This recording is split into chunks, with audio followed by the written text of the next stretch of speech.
저는 지난주 이번 주 화요일 저녁에 한국에 도착했습니다. 그리고 수요일, 목요일, 금요일 사흘 동안 거제도에 있는 한 교회에서 봉예를 인도를 하고 오늘 새벽 3시에 서울로 다시 돌아왔어요. 맞습니다. 토비스의 부탁을 받고는 제가 금요일 밤늦게 집회를 마치기 때문에 아무래도 어렵겠습니다 하고 고현교회 목사님께 연락을 드려서 목사님 아무래도 어렵겠죠 라고 했더니 목사님이 한마디 하셨습니다. 전혀 문제 없다고, 올라가는 야간 우등버스가 있다고, 거의 뭐 침대 수준이니까 목사님 올라가셔야 된다고. 근데 오정현 목사님이 부르시기 때문에 꼭 올라가셔야 된다고. 목사님은 저보고 영적 동지라고 부르신다고. 그 영적 동지란 말을 들으니까 그 늘 저한테 하신 말씀인데, 아니 아무나 보고 영적 동지를 하시는가? 이 목사 우리 영적 동지야. 오늘 우리 하나님께서 특별한 날 우리 기도의 7천 용사를 깨우기 위해서 하나님의 말씀을 전해달라는 부탁을 듣게 되었습니다. 기도의 7천 용사, 정말 심장 뛰는 한마디 아닙니까? 무너져가는 이 시대 가운데, 위기라고 말하는 이 시대 가운데 우리 기도의 용사들이 일어나서 하늘 울리는 기도로 우리의 심령이 새로워지고 가족도 새로워지고 조국 교회의 역사를 새롭게 쓰시는 이런 하나님의 사람들 7천의 기도 용사 되시기를 주의 이름으로 축복합니다. 오늘 203350 비전, 2033년도 우리 예수님께서 십자가 지시고 부활하신 2000년을 기념하면서 민족의 50%가 주님 앞에 나오기를 간절히 열망하는 것, 정말 불가능하게 보이는 일이지만 그러나 우리가 주님 앞에 생명을 바치는 마음으로 나아가게 되면 우리 전능하신 하나님께서 친히 이루실 줄 믿습니다. 모두가 위기라고 말하는 이런 시대를 맞이하고 있어요. 정말 위기처럼 보입니다. 한국도 미국도 많은 교회가 문을 닫고 이전과 다르게 기독교를 향한 새로운 시선으로 따갑게 보고 있는 시대입니다. 그럼 우리 성도님들 꼭 한 가지 기도를 기억을 하셔야 될 것이 있습니다. 우리 기독교가 진리의 말씀이 위기로 말미암아 무너진 역사는 전혀 없습니다. 여러분 초대교회만 합니까? 예수님 믿다가 핍박당하고 순교당하고 피 흘렸던 사람들, 그 위기를 뚫고 일어난 것이 초대교회의 놀라운 사도행전의 역사인 줄 믿습니다. 중세 천년의 그 어두운 역사를 딛고 일어났을 때 성경을 바르게 가르치는 사람들, 하나님의 말씀을 바르게 믿고 예수 그리스도만이 유일한 주님이라고 가르쳤던 것 때문에 사람이 화형에 처해 죽기도 하고 매맞아 죽기도 하고 수많은 사람이 고난을 당했어요. 그 위기를 뚫고 일어난 것이 우리 개신교 역사 종교 개혁입니다. 우리 한국 교회가 어떠합니까? 일제치하에 수많은 사람들 예수 믿는 것 때문에 잡혀가 죽고 고문당하고 순교당하고 6.25 때 아무것도 없는 잿더미 같았던 나라였지만 그러나 이 모든 위기를 뚫고 우리 하나님께서 오늘의 한국, 자랑스러운 한국 교회를 이루신 줄 믿습니다. 중요한 것은 위기를 뚫고 누가 하나님 앞에 설 것인가. 모두가 위기라고 말하지만 팬데믹을 지나가면서 데이빗 매티스라는 교수님이 하신 말씀이 하나 있습니다. Christ Church will endure.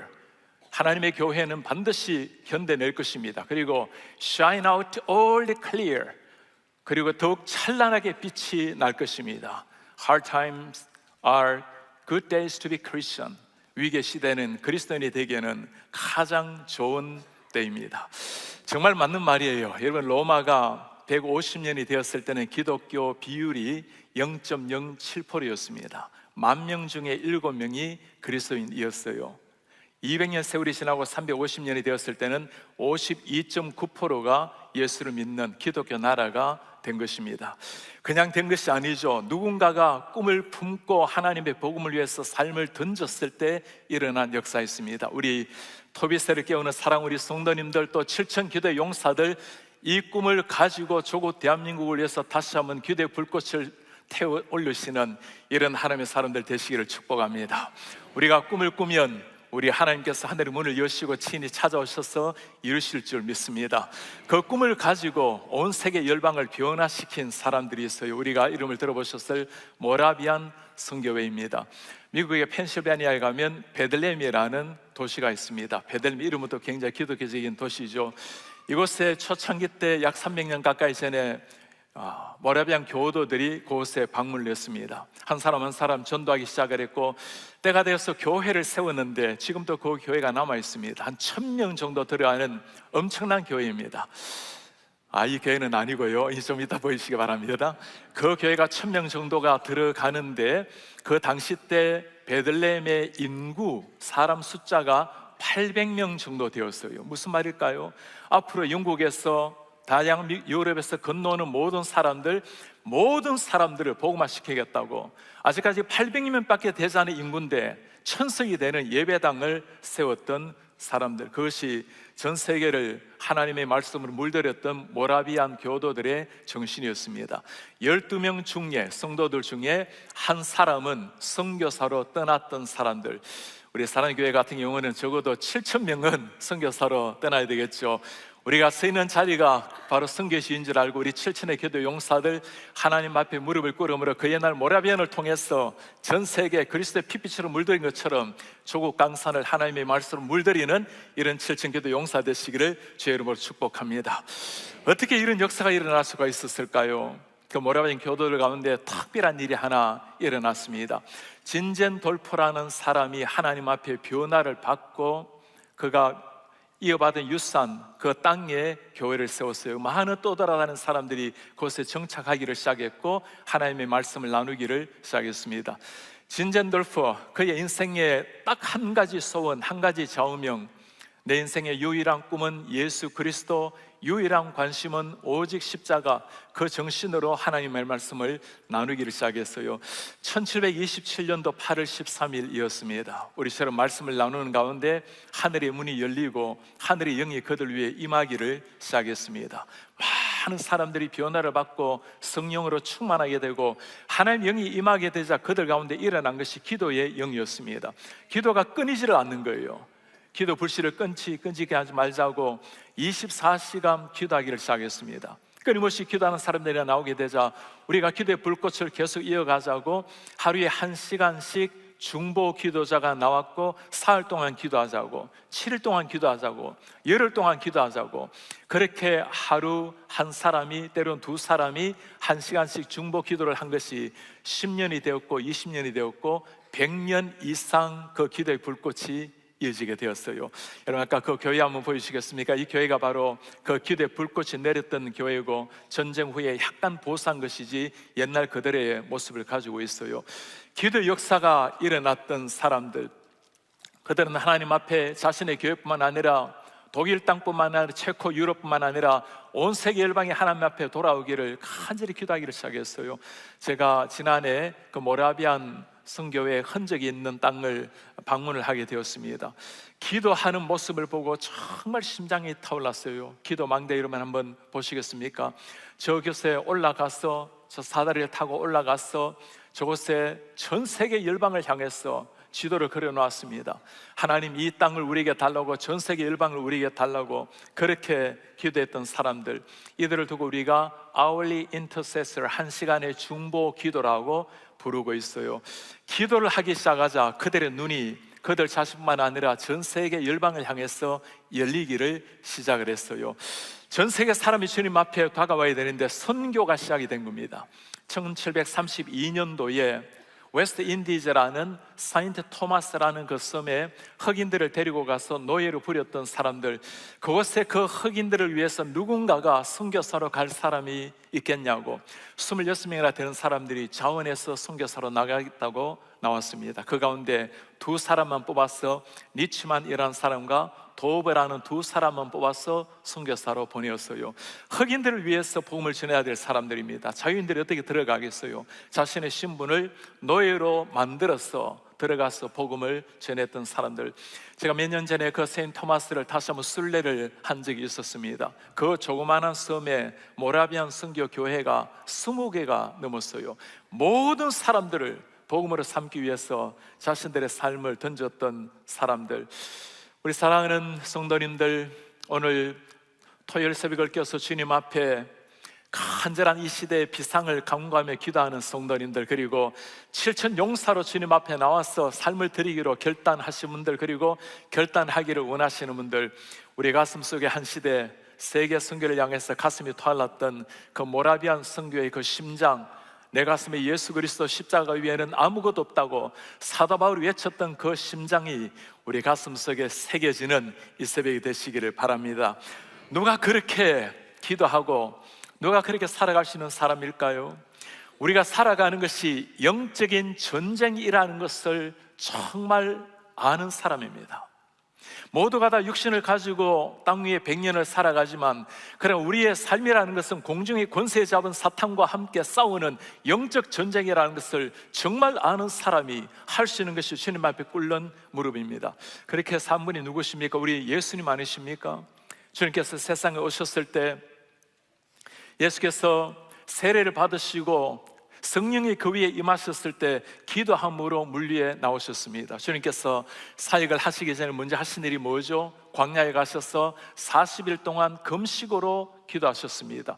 영적 전쟁에서 승리하기 위해서 당신을 완전히 주님 앞에 맡기는 40일 금식기도. 예수님의 삶을 성경에는 곳곳에 그렇게 말씀을 해요. 새벽에 일찍이 한적한 곳에 가셔서 기도하시니라. 새벽기도의 원조는 우리 한국교회가 아니라 우리 예수님인 줄 믿습니다. 주님의 모든 삶이 기도였어요. 겟세마네 동산에서 십자가를 앞에 놓고 주님, 할 수만 있다면 이 잔을 나에게서 물리쳐 주십시오. 땀이 피가 되도록 기도하신 예수님, 마지막 십자가 위에서 주님께서 하신 일이 무엇입니까? 네가 정말 하나님의 아들이거든 뛰어내려서 증명하라고 말하는 그 사람들을 향해서 아버지, 저들의 죄를 용서해 주십시오. 무엇을 하고 있는지도 모르고 있습니다. 주님의 일생이 영적 전투였고 주님께서는 기도함으로 말미암아 승리를 이루셨어요. 주님의 제자들도 마찬가지입니다. 여러분, 주님의 제자들, 사복음서의 제자들 어떻게 사도행전의 제자가 되었을까요? 사복음서의 제자들 주님을 따라다녔지만 언제나 누가 크냐를 가지고 싸웠던 제자들입니다. 예수님께서 십자가 진다고 하실 때 주님 십자가는 안 됩니다, 십자가를 막았던 사람들, 예수님 십자가 지시려고 할 때 예수님 부인하고 저주하고 피 흘리시는 예수님을 바라보고 도망가서 문을 걸어 잠그고 벌벌 떨었던 제자들, 여러분, 그 제자들이 어떻게 사도행전의 불꽃처럼 살아내는 사도행전의 주인공이 되었을까요? 예수님께서 말씀하셨죠. 예루살렘을 떠나지 말고 기도하라. 아버지께서 약속하신 성령이 너희들에게 임하리니. 그들이 주님 앞에 기도했을 때 하늘의 문이 열리고 성령이 임하셨어요. 기도했을 때 능력을 받고 하나님의 진정한 투사가 된 겁니다.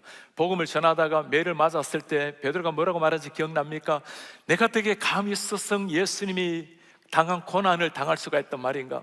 십자가를 질 때 주님, 제가 어제 주님께서 지신 그 십자가를 제가 지겠습니까? 저를 거꾸로 매달아 달라고. 세상에 감당하지 못하는 진정한 하나님의 사람이 탄생이 된 겁니다. 여러분, 사도행전 3장의 스토리를 기억하고 계십니까? 제9시 기도 시간에 기도하러 성전에 올라갑니다. 그렇지 못하게 된 장애인을 만났죠. 내게 은과 금은 없지만 나에게 있는 건 너에게 주노니 예수의 이름으로 일어나 걸어라. 금과 음은 없지만 한 가지 있는 것, 예수 이름으로 일어나 걸어라. 어디서 이런 정신이 나왔을까요? 9시 기도 시간에 여러분, 베드로가 한번 복음을 전했을 때 3,000명이나 되는 사람들이 변화를 받았어요. 이렇게 3,000명이 한꺼번에 교회를 몰려오기 시작하면 목회자들은 신방해야 되고 새신자 관리해야 되고 행정해야 되고 바쁘기 시작합니다. 그러나 주님의 제자들은 무엇이 중요한지를 알았어요. 아무것도 아닌 그들을 사용하시는 분이 하나님이셨고 사용하시는 통로가 기도라는 것을 깨달은 겁니다. 사도행 6장에 넘어가면 사람들이 많아지게 되자 분쟁이 일어나기 시작했어요. 그때 사도들이 한 말을 기억합니까? 우리는 하나님 앞에 말씀 전하는 일과 기도하는 일에 전무하겠습니다. 하나님 앞에 무릎을 꿇을 때 그때 역사를 변화시킨 지중해 영적 지각 변동을 일으키고 전 세계 말씀으로 십자가의 복음으로 영적 지각 변동을 일으켰던 역사가 일어나게 된 겁니다. 기도가 일어났을 때였어요. 제가 이를 두고 기독교를 부르기를 기독교는 기도교라고 불러요. 우리가 최선을 다하면 우리의 최선의 열매는 거둘 겁니다. 성실하게 신실하게 살아가면 그 땀의 결과는 맺을 수가 있겠죠. 그러나 사도행전의 역사가 일어날 수는 없는 거예요. 우리가 주님 앞에 무릎을 꿇을 때 우리 하나님 보좌에 일어나서 두 팔을 벌리실 줄 믿습니다. 우리가 주님 앞에 기도의 7천 용사로, 그리고 새벽을 깨어서 주님 앞에 나올 때 우리 하나님 하늘의 문을 여시고 하늘의 놀라운 은총으로 우리에게 다가오실 줄 믿습니다. 모두가 위기라고 말하는 이런 시기에 무엇이 위기를 뚫고 우리 하나님께서 기대하시는 2033-50의 비전을 이룰 수가 있을까요? 정말 꿈도 꾸기 어려운, 상상하기 어려운 이 비전이 지금은 기도의 제목이지만 나중에는 감사의 제목으로 바뀔 수가 있을까요? 오늘 그 역사의 한복판에 영적 전쟁에 승리했던 한 사람의 스토리를 우리가 읽었습니다. 사무엘에 대한 이야기예요. 블레셋 사람들이 이스라엘 백성들을 쳐들어왔습니다.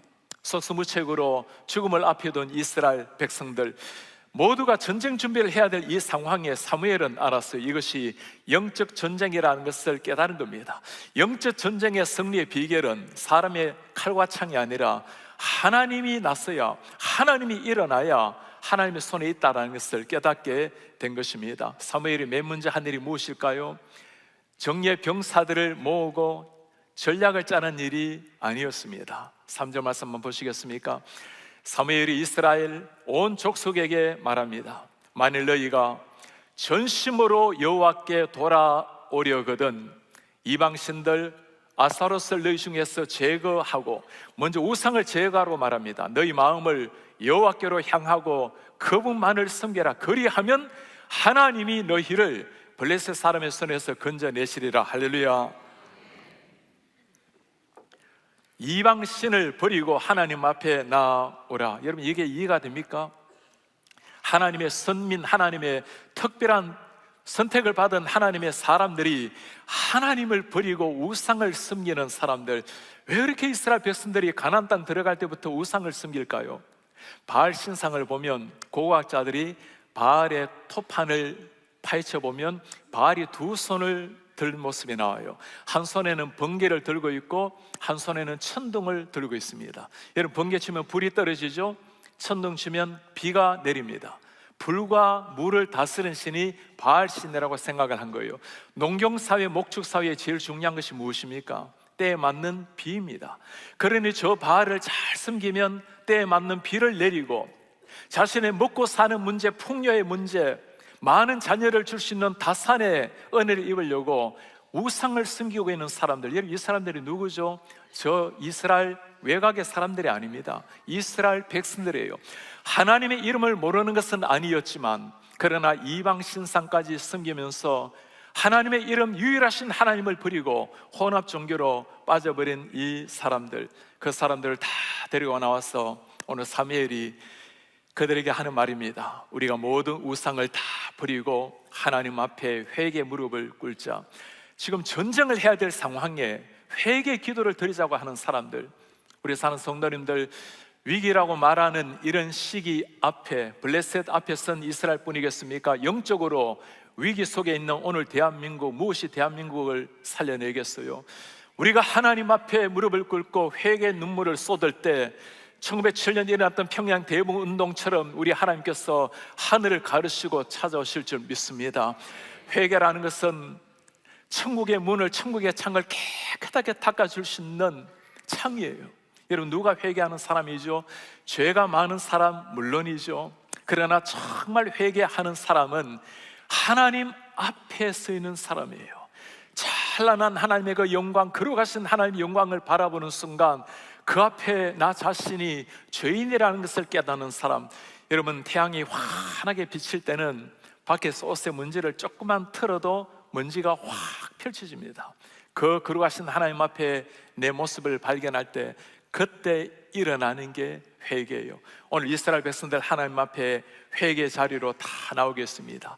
그러고 난 다음에 사무엘이 하는 일이 무엇일까요? 6절 보시겠습니까? 그들이 미스바에 다 모이게 합니다. 물을 길어서 여호와 앞에 붓고, 물을 긴는다는 것은 굉장히 중요한 의미가 있어요. 자신들을 정결케 하고 우리 전능하신 하나님 앞에 은혜를 받기 위해서 우리 자신을 전적으로 하나님 앞에 의지하고 정결의 의식을 행하고, 그날 무엇을 하고 있지? 한번 같이 볼까요? 종일 금식하고 거기에서 이르되 우리가 여호와께 범죄하였나이다. 종일 금식하고. 이게 여러분 이해가 되십니까? 지금 전쟁 상황에 죽느냐 사느냐 이 상황에 종일 금식하고 있는 사람들, 백성들은 금식하더라도 군인들은 먹여 살려야 전쟁을 할 것 아닙니까? 너무나 어리석게 보이는 이 일이지만 영적인 눈으로 보면 전혀 다른 것이 나와요. 이 전쟁에 하나님께 속해 있다면 하나님께서 우리에게 승리를 주시는 그분을 정말 믿는 사람, 그들이 할 수 있는 것이 하나님 앞에 무릎을 꿇는 일입니다. 우리가 주님 앞에 무릎을 꿇을 때 우리 하나님께서 친히 일어나실 줄 믿습니다. 블레셋 사람들이 이 기회를 놓칠 리가 없죠. 저 미스바에 모여있는 사람들, 우리말로 도간에 든 쥐 아니겠어요? 더구나 금식하고 있으니 배가 고파서 굶어있는 이 사람들, 그들 치는 것은 문제도 아니었어요. 이건 세상 사람들의 싸우는 모습입니다. 블레셋 사람들이 다가왔을 때 백성들이 어떠했겠어요? 간담이 녹지 않았겠습니까? 이제 우리는 죽음으로 나아가야 되는가? 8절을 보시겠습니까? 두려워 떠는 백성들이 사무엘에게 하는 말입니다. 이스라엘 자손이 사무엘에게 이르되 당신은 우리를 위하여 우리 하나님 여호와께 쉬지 말고 부르짖어 우리를 블레셋 사람들의 손에서 구원하시게 하소서. 당신이 우리를 대신하여 주님 앞에 간절히 기도해 주십시오. 우리 사랑하는 여러분, 이 소리가 들립니까? 지금 사무엘에게 사무엘 선생님, 당신이 우리를 위해서 기도해 주십시오. 죽음의 위협 앞에서 우리를 위해서 기도해 달라고 울부짖는 사람들, 우리 7천의 기도 용사분들, 토요일 새벽을 깨워서 주님 앞에 기도하러 나온 성도님들, 이 시대가 마치 우리에게 외치는 음성처럼 들리지 않습니까? 모두가 소망이 없다고, 내일이 어둡다고 말하는 이 시대, 젊은이들이 꿈을 꾸기 어려운 이런 시대, 우리를 위해서 기도해 달라고, 당신들이 정말 믿는 하나님이 살아계신다면 우리를 위해서 기도해 달라고 이 민족이 울부짖는 소리가 들립니까? 겉으로는 잘 살죠. 문제가 없는 것처럼 보이죠. 그러나 속으로 공허하고 허무하고, 세상의 물질, 세상의 쾌락, 세상의 모든 걸 다 추구해도 여전히 비어있는 그 모습, 그걸 앞에 선 자기 자신의 모습을 보면서 인생이 이것이 아닌데 하고 눈물 흘리는 수많은 사람들, 그들이 영적으로 우리에게 외치는 소리가 들립니까? 여러분, 우리를 위해서 기도해 달라. 우리 7층기도 용사 여러분, 이 영의 소리, 영의 울부짖음의 소리를 들으시기를 바랍니다. 이 탄식의 소리, 이 슬픔의 고통의 소리를 들어야 정말 주님 앞에 나가 기도할 수 있는 영이 일어나는 거예요. 사람들의 상처가 눈에 보여야, 아픔이 눈에 보여야, 민족의 고통이 눈에 보여야 주님 앞에 가슴을 담은 기도가 나오게 되는 겁니다. 기도의 7천 용사가 드려야 될 소리가 바로 이 백성들이 울부짖는 소리예요. 7천 용사뿐이겠습니까? 우리 주님을 사랑하는 모든 성도님들, 하나님께서 이 시대 우리에게 맡겨주신 사명이 바로 이것입니다. 민족을 가슴에 품고 기도하고 세계 열방을 심장에 품고 기도하며 나아가는 이런 하나님의 사람들 되시기를 바랍니다. 사무엘이 그들을 향해서 하는 일이 무엇일까요? 9절 10절 한번 보시겠습니까? 사무엘이 젖 먹는 어린 양 하나를 가져다가 온전한 번제를 여호와께 드리고, 여러분 이게 이해가 되나요? 전쟁하고 있는 중이에요. 금식으로 기도를 하지 않나? 예배를 하고 있지 않나? 이스라엘을 위하여 여호와께 부르짖음에 사무엘이 간절히 부르짖었습니다. 우리 하나님이시죠? 같이 읽어볼까요? 여호와께서 응답하셨더라. 정말 보석 같은 한마디 아닙니까? 간절히 부르짖었을 때 총과 칼의 싸움이 아니었어요. 하늘의 문을 여시고 우리 하나님 찾아오셔서 여호와께서 응답하셨더라. 우리 하나님 응답하시면 끝난 줄 믿습니다.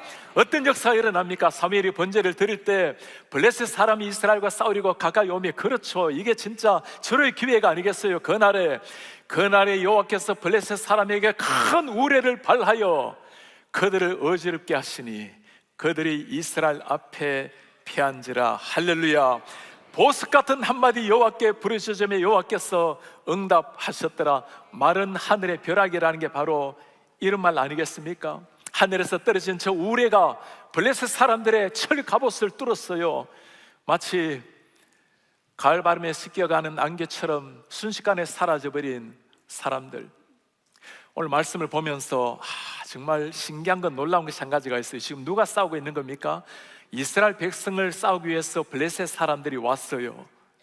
이스라엘 백성들이 블레셋 사람을 대항하는 것이 아니라 사무엘이 하나님 앞에 무릎을 꿇었을 때 블레셋 사람들이 싸웠던 대상은 이스라엘이 아니라 하나님이었습니다.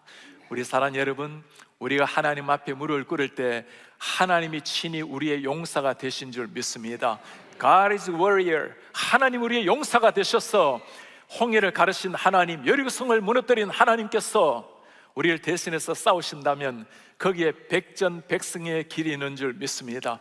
이 비밀을 알았던 사람이 사무엘이었어요. 이 비밀을 알았던 사람이 다윗이었어요. 성경에 보면 다윗을 두고 하는 말이 있습니다. 어디를 가든지 이기게 하시니라. 야, 이런 사람이 있을까요? 어디를 가든지 이기게 하시니라. 다윗이 전쟁할 때 성경을 가만히 읽어보면 꼭 물어봅니다. 하나님, 치러 갈까요? 치러 가라면 바로 치러 올라갑니다. 치러 가지 말라, 바로 이길 수 있는 싸움이라도 그러면 멈춥니다.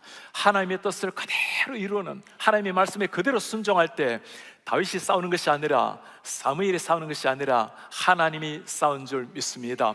이스라엘이 싸운 것이 아니라 이스라엘은 말씀에 순종해서 그저 여리고성을 돌았을 뿐인데 전능하신 하나님께서 하늘을 가르시고 여리고성을 무너뜨린 줄 믿습니다. 모세가 들은 것은 마른 막대기 하나밖에 없었어요. 그러나 그 마른 막대기 하나를 가지고 홍해를 가르신 분이 우리의 하나님이신 줄 믿습니다.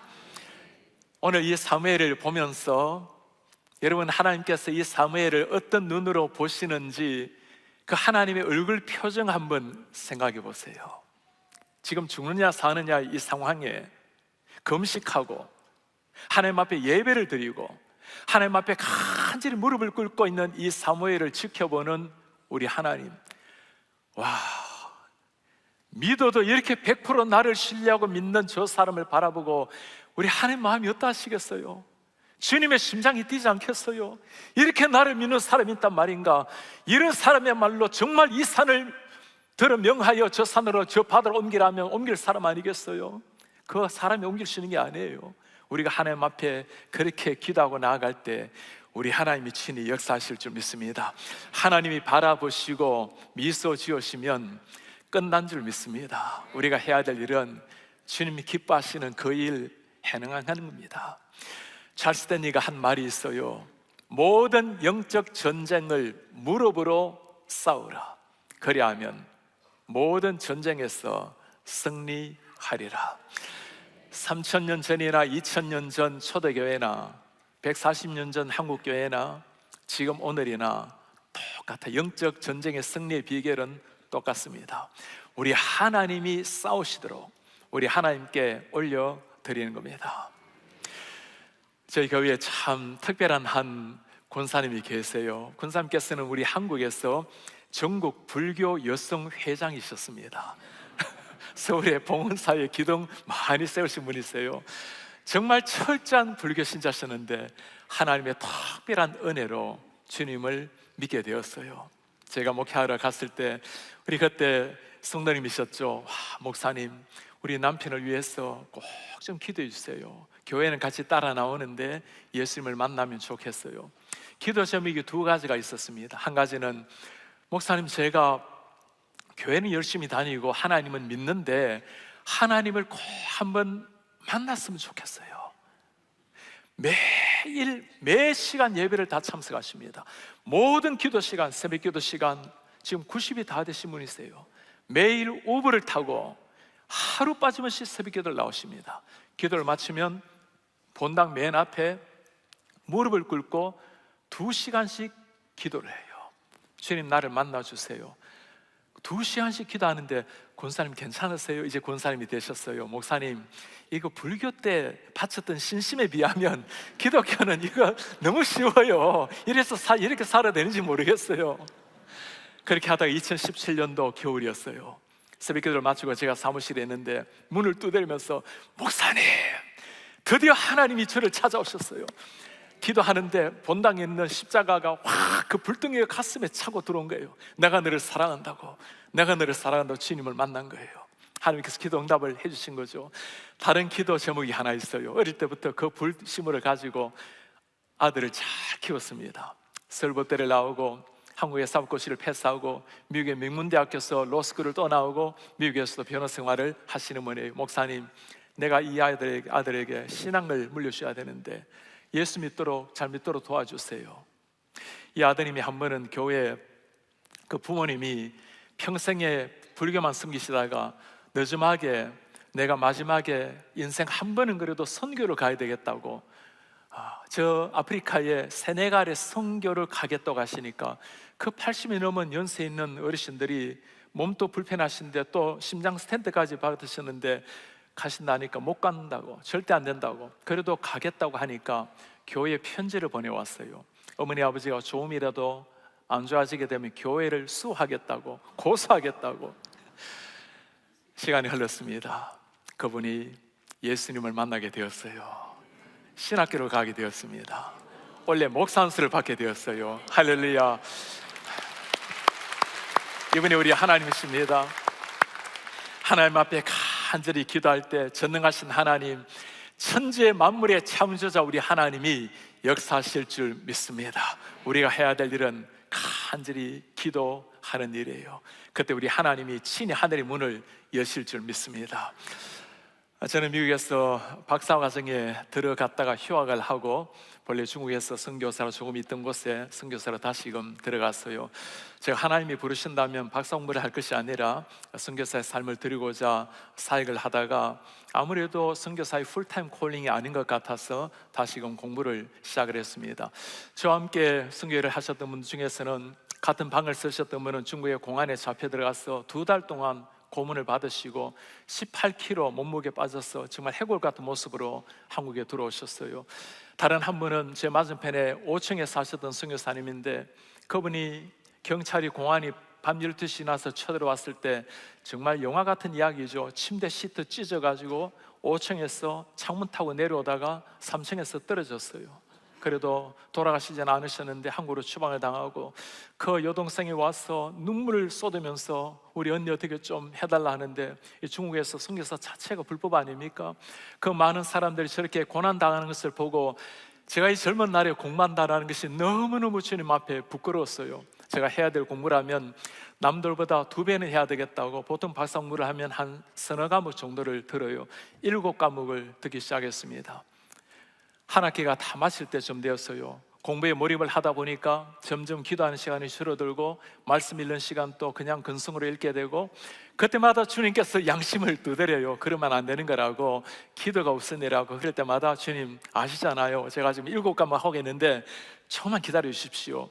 마지막 2주를 남겨준 5월이었습니다. 미국에는 5월이 이제 졸업을 하는 시기입니다.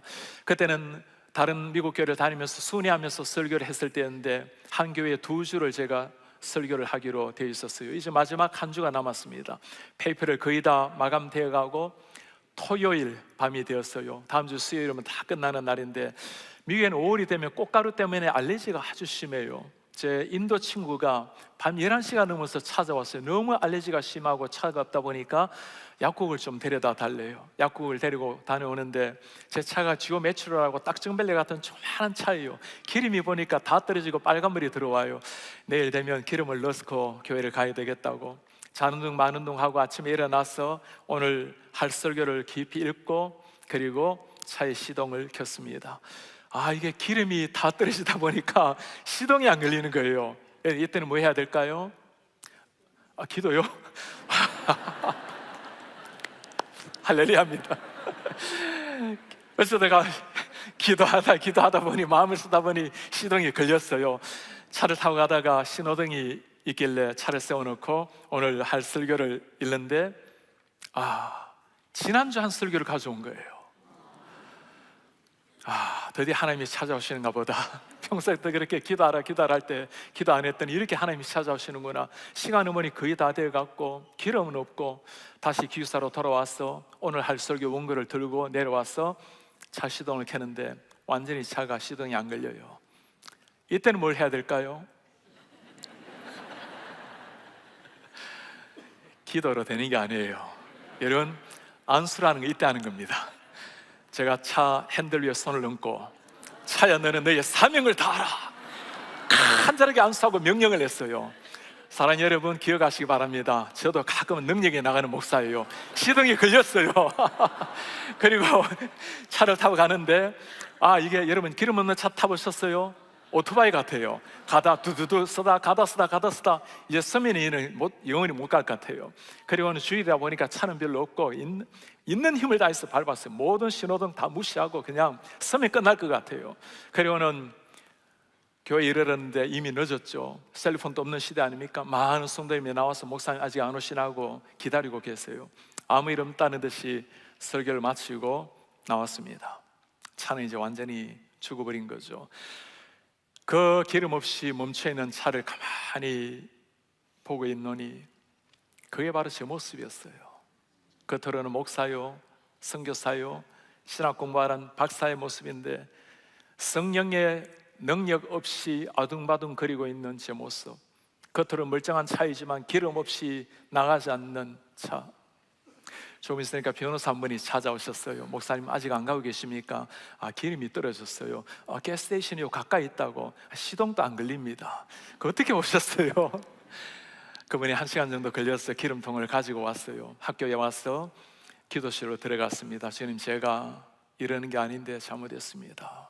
그래도 선교사님들 고생하는 분들을 위해서 더 열심을 내려고 이렇게 달려왔는데 기도 없이 말씀 없이 달려왔습니다. 그렇게 회개하고 있는데 자꾸 머릿속에 내일 모레면 수요일이면 끝이 나는 그 논문이 자꾸 떠오르는 거예요. 하나님, 안 되겠습니다. 이틀만 기다리십시오. 그럼 제가 기도실을 나와서 다시 논문을 쓰기를 시작했습니다. 월요일 주일 거의 밤을 지새고 논문을 쓰고 월요일 도서관에 가서 노트북을 펼쳤어요. 노트북이 죽은 거예요. 전문가를 불러서 물어보니까 노트북 아예 복구가 안 되겠대요. 다 날아가 버린 겁니다. 여러분, 그때야말로 하늘의 평강이 찾아오더라고요. 제가 할 수 있는 게 아무것도 없을 때, 정말 아무것도 없을 때, 그때 하나님의 평강이 찾아오고 다 내려놓고 기도실로 갔습니다. 정말 2-3시간을 눈물로 기도했어요. 하나님, 제가 잘못했습니다. 기도를 잃어버리고 왔습니다. 2가지 생각이 떠올랐습니다. 제가 또 방학이 되면 선교지로 가기 위해서 바로 들어가기로 돼 있는데 제가 2주 동안 시간을 벌어서 교수님께 말씀을 드리고 논문을 다시 쓸 것인지, 아니면 하루 반 남아있는데 그냥 이틀 동안에 주님께서 말씀하신 줄 알고 새로운 논문을 쓸 것인지, 제가 주님께서 저에게 찾아오신 것으로 여기고 새로운 논문을 다시 쓰기를 시작했어요. 낮에는 컴퓨터실에서, 그리고 밤에는 미국 친구가 빌려준 노트북을 가지고, 우리말에 신들린 듯이란 말이 있죠. 정말 신들린 듯이 성령에 이끌리는 대로 그렇게 논문을 썼어요. 수요일 오전에 35페이지, 25페이지 논문을 제출하고 돌아오는데 정말 구름 위를 걷는 기분이 이런 거겠죠. 정말 하늘을 날 것 같아요. 다시 선교지에 갔다가 9월이 되어서 돌아왔습니다. 여러분, 제가 점수를 뭘 받았을 것 같아요? 못 받았으면 말을 안 하겠죠. 우리 하나님께서 정말 최고의 점수를 주신 거예요. 그리고 그해 가을에 논문을 가지고 심사해서 장학금을 주는 단체가 있었습니다. 이거 누가 주신 논문입니까? 하나님 주신 논문 본이었더니 제가 최우수상에 당첨이 되어서 25년 전에 만물이 넘는 1000만이 넘는 상금을 받았어요. 할렐루야. 그렇게 3개월 동안 모든 걸 다 쏟아서 썼던 논문 주님이 가져가시더니 이틀 만에 하나님이 주신 그 논문, 사랑하는 여러분, 인간의 가장 뛰어남이 하나님의 어리석음만 못하다는 것을 기억하시기 바랍니다. 무엇이 문제입니까? 열심 내는 것 필요합니다. 그 귀한 선교사님들 앞에 미안한 마음으로 열심 내는 것, 그래 해야죠. 그러나 주님 앞에 꿇는 무릎, 주님 앞에 기도하는 것, 하나님의 은혜로 살아내는 것, 그보다 앞설 수 있는 것은 아무것도 없습니다. 우리가 무릎을 꿇게 되면 우리 하나님이 친히 역사하실 줄 믿습니다. 오늘 우리는 사무엘을 통해서 정말 놀라운 기적의 역사를 보았습니다. 하나님 앞에 죽느냐 사느냐 그 상황에 주님 앞에 무릎을 꿇었을 때 하나님이 하늘의 문을 여셨어요. 영적인 원리는 3000년 전이나 2000년 전이나 지금이나 똑같습니다. 우리 사랑하는 토비스의 성도님들, 기도 용사 7000의 용사분들, 언젠가 시간이 지나서 우리 자녀들이 우리에게 물을 날이 올 것입니다. 엄마 아빠, 그때 대한민국이 위기에 빠졌을 때, 영적으로 교회가 모두가 위기에 빠졌을 때 엄마 아빠는 무엇을 하셨나요? 그때 우리 해야 될 말이 있습니다. 나는 그때 토요 새벽을 깨워서 나는 기도의 7천 용사가 되어서 이 조국을 가슴에 품고 기도했노라고. 하나님, 이 땅 가운데 하늘의 은혜를 더하여 주십시오. 하늘의 문을 여시고 조국 대한민국 가운데 다시금 은혜를, 성령을 부어 주십시오. 젊은이들이 꿈을 꿀 수 있도록 주님 은혜를 더하여 주시옵소서. 교회마다 기도의 불길이 일어나게 도와주시옵소서. 목회자도 회복되게 도와주십시오. 신학교가 살아나게 도와주십시오. 나는 그때 7천 용사가 되어서, 기도 용사가 되어서 기도했노라고. 여러분, 그 기도의 유산을 물려주는 부모님이 되시기를 바랍니다. 언젠가 세월이 지나고 난 다음에 우리의 자녀들은, 우리의 손주들, 그 자손들을 향해서 그렇게 말할 것입니다. 너희들의 할아버지 할머니는 한국교회가 가장 위기에 빠졌을 때 주님 앞에 7천 용사가 되어서 새벽을 깨웠나라고. 그때 7천 용사가 새벽을 깨워서 10,000명의 용사가 나오고 20,000명의 용사가 나오고 30,000명의 용사가 나오고 100,000명의 용사가 나왔어. 서울에 있는 잠드는 교회가 일어나게 되었고 조선 땅에는 모든 교회가 일어나게 되었어. 오늘날 대한민국 자랑스러운, 영적으로 비상한 한국이 되었나라고. 할머니, 할아버지는 그 기도의 무릎을 꿇었노라고. 우리 사랑하는 여러분, 그 자랑스러운 유산을 우리 자녀들에게 물려주시는 이런 하나님의 사람들 되시기를 바랍니다. 언젠가 우리가 주님 앞에 서게 되는 그 순간 우리 주님께서 말씀하실 겁니다. 내가 너의 기도의 눈물을 보았노라고. 너의 꿇는 무릎을 보았노라고. 네가 무릎을 꿇을 때마다 나는 하늘 보좌에서 일어나노라고. 네가 기도의 눈물을 흘릴 때마다 나는 하늘의 문을 열고 너를 향해서, 내 눈을 너를 향해서 있었노라고. 우리 주는 그날 우리를 바라보시면서 고맙다 충성된 종아, 감동의 눈물을 흘릴 날이 올 것입니다. 우리 토빗에 사는 성도님들, 기도의 용사분들, 우리가 주님 앞에 무릎을 꿇음으로 하늘을 움직이는, 하늘을 여는 하나님의 사람들 되시길 바랍니다. 언젠가 203350 정말 불가능한 같은 현실 앞에 서 있지만 우리가 기도로 나아갈 때 잠드는 한국교회가 깨어나게 되면, 지금은 기도의 제목이지만 그 영광스러운 날에 그것은 우리의 간증의 제목이 될 것입니다. 다시 일어나셔서 오늘 찬송 하나 하고 우리 같이 한번 기도하는 시간 한번 가집시다. 우리 함께 기도합니다. 주님 앞에 나와 무릎을 꿇고 긍휼을 베푸시는 주님이여, 하늘을 향해 우리가 두 손을 듭니다. 하늘의 문을 열어주십시오. 은혜 빗줄기를 내려주십시오. 이 땅 가득하게 마침내 주님이 오셔서 의의 빗줄기를 우리 가운데 부어주십시오. 정말 간절한 마음으로 죽느냐 사느냐 갈림길에서 사무엘이 기도한 것처럼, 홍해 앞에서 간절한 마음으로 모세가 지팡이를 든 것처럼 주님 역사해 주십시오. 우리 함께 기도해.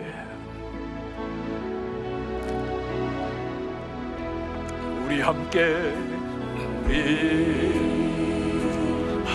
기도해. 주님 앞에 나옵니다. 주 앞에 나와 주님 앞에 무릎을 꿇습니다. 무릎 꿇고 긍휼을 베푸시는 주여, 베푸시는 하늘을 향해 주님, 우리가 하늘을 향해 두 손을 드나이다. 두 손 들고 하늘 문을 여소서. 하늘 문이 열리고 은혜의 빛을 이 땅 가득 내리소서.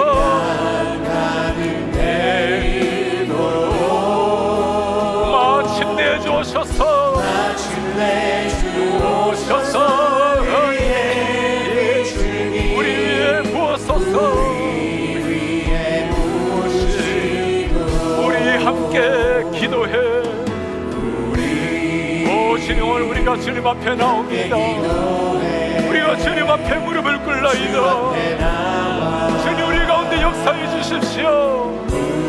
우리 가운데 하늘을 부어주십시오. 이 땅에 긍휼을 베풀어 주십시오. 주님, 하늘을 향해 두 손을 드나이다. 하늘 문을 여소서. 하늘 문이 열리고 은혜의 빛을 이 땅 가득 내리도록 마침내 주셔서. 마침내 주셔서 은혜의 빛을 우리 위에 부으시도록. 우리 위에 부으시도록 하늘 문을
행하실 주님을 찬양합니다. 할렐루야. 우리 오늘 기도하기를 원합니다. 사무엘 죽느냐 사느냐의 그 위기 앞에서 그가 한 일은 정예 군사를 모으는 일이 아니었어요. 전략 짜는 일이 아니었습니다. 미스바의 백성들을 모으고 이 전쟁은 하나님께 속한 것이니 우리가 하나님 앞에 회개합시다. 우리를 정결케 하고 하나님 앞에 나아갑시다. 간절한 마음으로 하나님 앞에 무릎을 꿇었을 때 여러분, 이 사무엘을 지켜보는 그 하나님의 얼굴 표정 한번 보세요. 이렇게까지 나를 신뢰하고 죽음을 내어놓고 나를 위해서 두 손을 들고 있는 그 사무엘을 바라보는 주님의 너무너무 감격해 하는 그 눈빛. 조국이 우리를 부르고 있습니다. 무너져가는 한국교회가 우리를 부르고 있어요. 기도 용사를 부르고 있습니다. 7천 용사를 부르고 있어요. 우리 7천 용사가 일어나게 되면 하나님께서 만 용사를 세우게 될 것입니다. 2만 기도 용사를 세우게 될 것입니다. 10만의 용사를 세우게 될 것입니다. 잠들은 한국교회가 다시금 일어나게 될 것입니다. 한국교회가 다시금 일어나서 십자가의 복음으로 살아낼 때 203350은 우리의 기도의 제목이 아니라 감사의 제목이 될 것입니다. 간증의 제목이 될 것입니다. 우리 사는 성도님들, 세월이 지난 후에 여러분들의 자녀들은 물을 것이에요. 그날 엄마 아빠는 무엇을 했습니까? 우리 그렇게 대답하기를 원합니다. 엄마 아빠는 그때 하나님 앞에 무릎을 꿇었노라고, 7천 기도 용사가 되어서 무릎을 꿇었노라고, 전능하신 하나님 앞에 눈물로 고통스럽게 외쳤노라고. 오 하나님, 이 민족을 불쌍히 여겨 주시옵소서. 하나님을 경외하는 민족이 되게 도와주시옵소서. 조국 대한민국 교회를 살려주시옵소서. 대한민국을 살려주시옵소서. 성령을 부어주시옵소서. 두 손 들고 주여 삼치하고 기도하겠습니다. 주여, 주여. 우리 아버지, 오 하나님 아버지, 주님 앞에 우리의 마음을 쏟으며 주님 앞에 나아가네. 우리 하나님 아버지의 가슴 속에 우리 하나님 찾아오셔서 당신의 영을 우리 가운데 부어주시옵소서. 주여, 당신의 영으로 우리를 새롭게 하여 주시옵소서. 주여, 우리가 주님 앞에 무릎을 꿇나이다. 전능하신 하나님 앞에 우리의 무릎을 꿇나이다. 우리 하나님 아버지, 하늘의 문을 여소서. 거룩하신 하나님의 영으로 우리를 새롭게 하시옵소서. 오 하나님 아버지, 주님 앞에 기도하니 우리 하나님, 우리 가슴 속에 거룩하신 하나님의 영으로 우리를 새롭게 하시옵소서. 말씀으로 새롭게 하시옵소서. 기적 같은 하나님의 은혜를 부어주시옵소서. 오 하나님 아버지, 오늘 사회의 주님 앞에 나아갑니다. 하나님 아버지, 우리 사랑하는 자녀들에게 남길 기도의 역사를 살리겠습니다. 우리 할아버지 할머니로서 거룩한 기도를 은혜하겠습니다. 주님, 대한민국을 살려주십시오. 신학교를 살려주십시오. 교회를 살려주십시오. 주님 앞에 나아가서 믿음으로 외치고 주의 종들을 가슴에 우리 하나님이 찾아오시옵소서. 말씀으로 찾아오시옵소서. 우리 전능하신 하나님 아버지,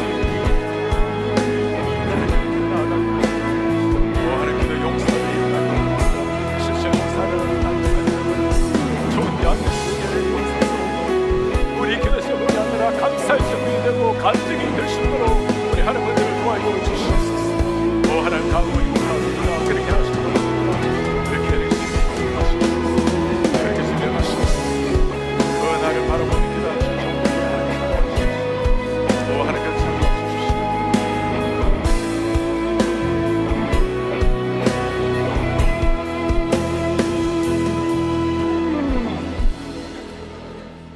우리의 존귀하신 하나님 아버지, 참 고맙습니다. 우리가 싸워야 될 전쟁이라면 두려워 떨고 낙심되고 낙담되고 고통스럽게 고민하겠지만 우리를 대신해서 싸우시는 하나님이 계시기에 감사합니다. 우리 하나님, 꿇을 수 있는 무릎이 있음에 감사합니다. 모두가 위기라고 말하는 이런 시기에 하나님 아버지, 위기를 바라보고 움츠리는 자들이 아니라 이 폭우를 뚫고 비상하는 하나님의 사람들, 폭풍우를 뚫고 날개짓을 하며 주님 앞에 비상하는 하나님의 사람들, 회복을 넘어서 부흥을 꿈꾸는 하나님의 사람들이 되게 하옵소서.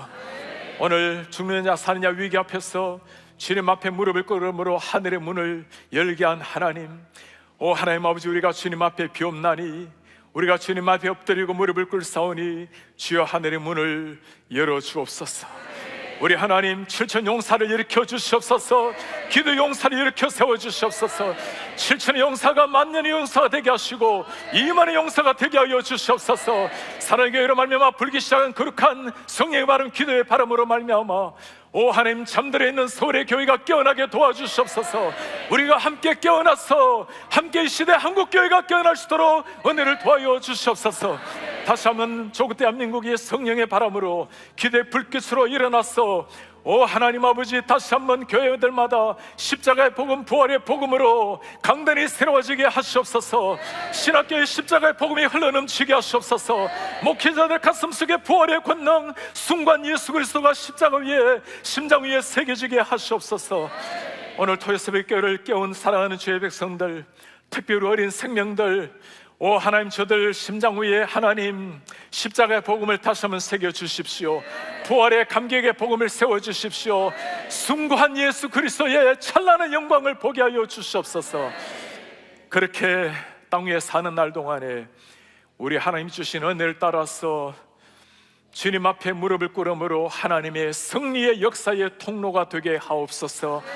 오늘 우리는 주님 앞에 땀 흘리며 간곡한 마음으로 203350을 부르짖지만 오 하나님, 멀지 않아서 오늘을 돌아보며 하나님의 은혜로 조국 대한민국 교회가 오늘까지 왔노라고, 그날 203350이 기도의 제목을 넘어서 우리의 눈물의 간증이 되게 하옵소서. 존귀하신 예수 그리스도의 이름으로 기도하나이다. 아멘.